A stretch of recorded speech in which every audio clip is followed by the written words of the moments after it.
ត្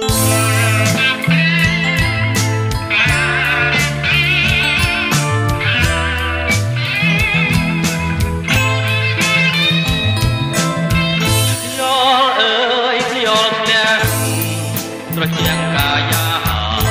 យល់យល់សាយល់វាសនាខ្ញុំ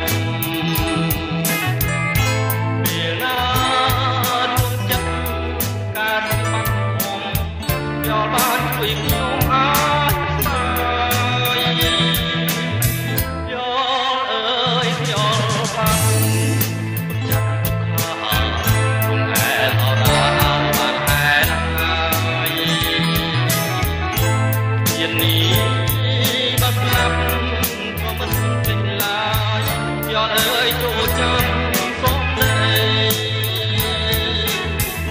យល់អើយខ្យល់ទុនលេច័ន្ទទេទៀត